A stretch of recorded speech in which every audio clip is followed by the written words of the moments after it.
Welcome back to your latest Chelsea news. Welcome back to Julius Blue TV. In today's video, we're going to be touching on all the latest Chelsea news, the press conference, the injury updates, and who are the players are returning back. So guys, if it's your first time on the channel, please be sure to like and subscribe. The first team news I want to be talking about is Wesley Fofana and Benoit Badiashile and Reece James and Romeo Lavia is now finally in the team training. So guys, buckle up, happy new year again, and let's talk about it, man. So in the press conference this morning, Enzo Maresca confirmed that Wesley Fofana will be out for potential for the rest of the season. How does this impact our team? Let me explain it. It impacts our team because we saw Wesley Fofana is the type of defender who wants to defend in 1v1. We saw it against Solanke when against Ollie Watkins at Stamford Bridge, the way he defended him over and over. If it was not for him, we could have lost that game against Aston Villa at home last season. And we're going to touch on even the Benoit Badiashile, even him when it comes to 1v1 defending. We saw it at Spurs at Tottenham Hotspur Stadium when he defended against Solanke 1v1. Those two defenders, now we don't have any defenders now who can defend in 1v1. Now we have to use our third choice and our fourth choice center back.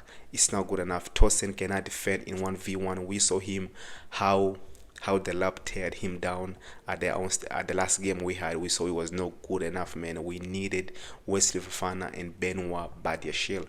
So guys, so Wesley Fofana, they've pretty much confirmed that he will be out almost for the rest of the season because he played almost 4 months. That's like one of the longest month he has played since he came to Chelsea. And for me, not having Wesley Fofana in this team technically is not good because he was doing fantastic before he got injured, and we're going to miss him, man. If he's going to be for the rest of the season, this will be an season blow.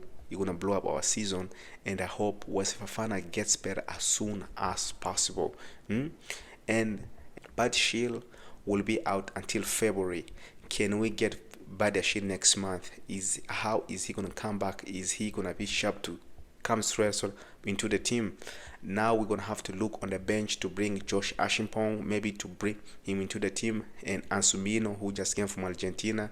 Can we trust these youngsters? We have seen Enzo Maresca is not trusting kids to play. That's why he keep playing Disasi over and over. And for me, Disasi is not a good option. Disasi is not a good player. He needs to go and needs to be sold, because for me, I'd rather give those minutes to a youngster like Josh Ashimpong or Ansu Mino, so they can grow and up.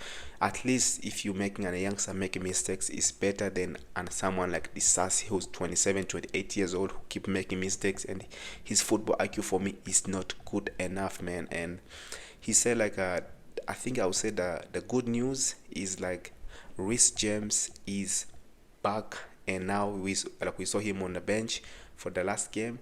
I hope he's gonna be this time. He's gonna get some minutes in this game against Crystal Palace. Is he gonna get the minutes? Maybe, because there's no point to put him on the bench if he's not gonna play.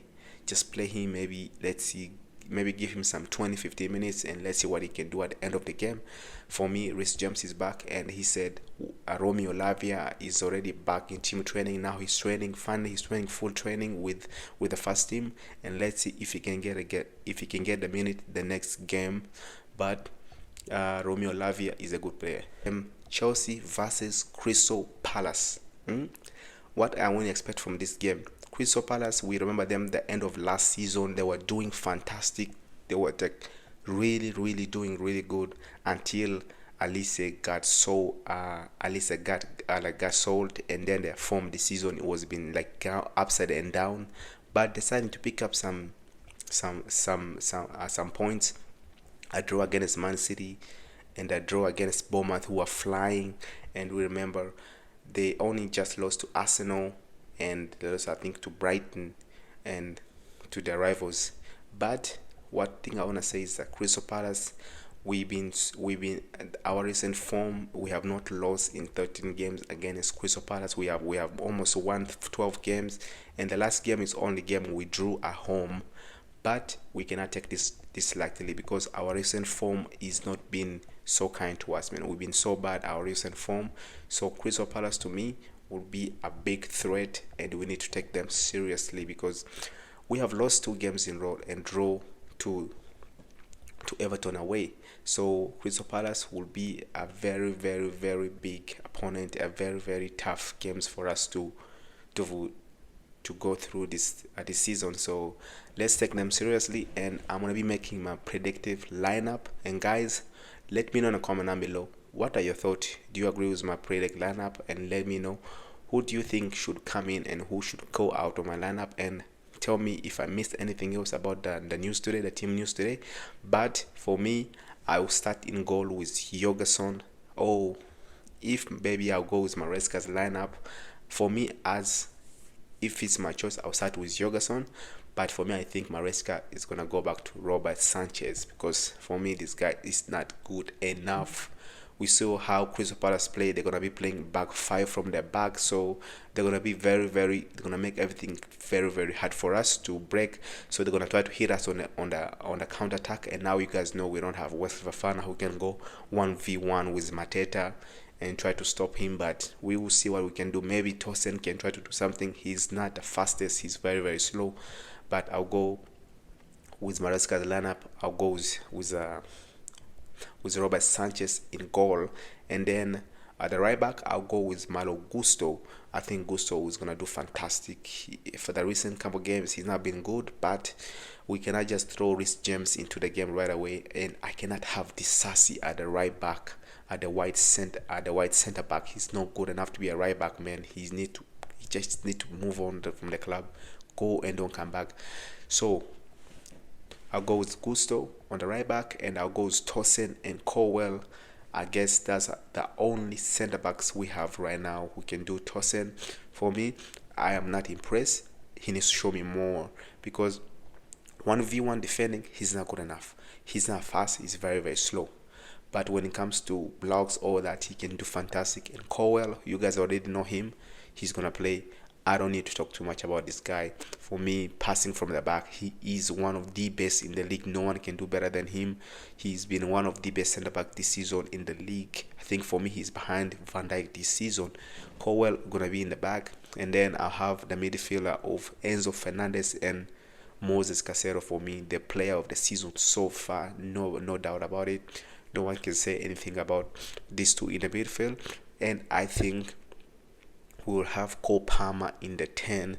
Nobody else can say about this one. Nobody is gonna take that position of Cole Palmer for very, very long time. Cole Palmer will not be on that position, and I don't see Felix Nkunku benching him unless, for God bid, if he gets injured. That's the only way one of them can come into the team, and I don't think it's gonna be Nkunku.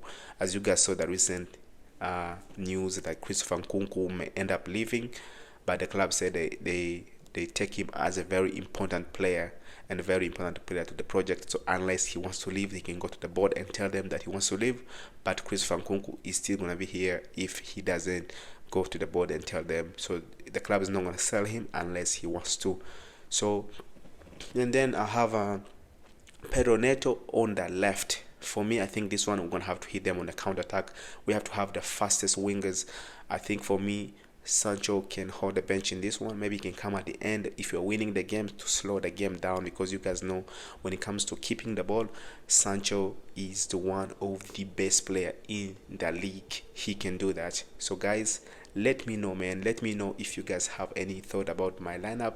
And then I'll have on the right, I'll have Nani Madueke on the right. I know the last game he was not too good, but it was his first game back, but he needs to do better, man. Nani Madueke needs to do better, or he will be moved on very, very quick, man. But I like Nani Madueke, man. I know some people don't like him, but for me, I have him in my lineup. And then I will have Nico Jackson. For me, the second best striker in the league behind Alexander Arnold. Behind Isak from Newcastle. He gonna say at man number 9. He's man number 9. No one else better than him right now. He's on 9 goals right now.